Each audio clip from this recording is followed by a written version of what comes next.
विधायक बच्चू कडू ने कहा है कि मैं हमेशा दिव्यांगों, अनाथ, किसान और मजदूरों के लिए सदन में आवाज उठाता हूं।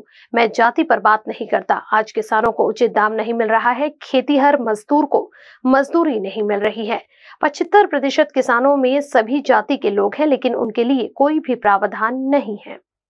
अजित पवारांनी माहिती काय दिली याकडे मला पाहण्याची यत्किंचितही गरज नाही। तर राज्याचे मुख्यमंत्री एकनाथराव शिंदे यांनी मनोज जरांगे पाटलांना 24 डिसेंबर 2023 च्या पूर्वी मी तुम्हाला आरक्षण देईन आणि म्हणून राज्याचे प्रमुख म्हणून त्यांनी हा शब्द पूर्ण करावा, अशा प्रकारची करावा आणि राज्यामध्ये शांतता नांदेल असा निर्णय करावा अशी आम्ही अपेक्षा करतो। त्यामुळे अजित पवार काय म्हणाले यापेक्षा राज्याचे मुख्यमंत्री काय म्हणाले हे आम्ही अधिक विचार करतो। जो बूंद से गई वो हौद से नहीं आएगी।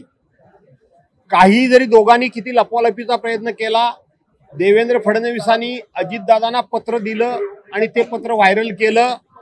त्याचबरोबर अजितदादांनी इतके दिवसांतर खुलासा केला, याचा अर्थ यांची कुठेतरी अगोदर चर्चा झालेली होती ही नक्की, आणि म्हणूनच नवाब मलिक त्यांच्या बाजूला जाऊन बसले।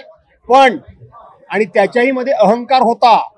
आम्ही ईडीच्या चौकशी लावलेल्या, सीबीआयच्या चौकशा लावलेल्या, इन्कमच्या टॅक्सचे रेड केलेले, नाना तऱ्हेचे आरोप केलेल्या लोकांना आमच्या पक्षात घेतल्यानंतर सगळं कसं अलबेल झालंय, कोणीही त्याच्यावर काही बोलत नाही।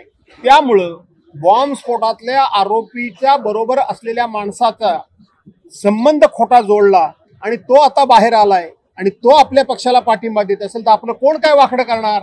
अशा घमेंडीमध्ये आणि अशा आविर्भावामध्ये नवाब मलिकांना बसायची परवानगी दिली गेली, परंतु कुणीतरी कान पिळले, त्यामुळे हे पत्र देण्याचं दाजीबा मी नाही त्यातली आणि कडी लावा आतली हा प्रकार आहे। 2018-19 ला घडलेली पुलवामाची घटना, त्याचबरोबर 2012-12ला पार्लमेंटवर झालेला हल्ला, त्याचबरोबर 5 अतिरेकी परदेशामध्ये जाऊन सोडणं, हे सगळे भारतीय जनता पार्टीच्या कारकिर्दीमधले संरक्षण खात्यामधले अनेक प्रकारचे दोष आणि संरक्षण खात्याची पूर्णपणे बेइज्जत आणि रया उडवणाऱ्या घटना आहेत। त्यामुळे नुसती नावालाच या ठिकाणी सुरक्षा व्यवस्था टाईट आहे, यापेक्षा फार काय नाही एवढंच मी बोलेन।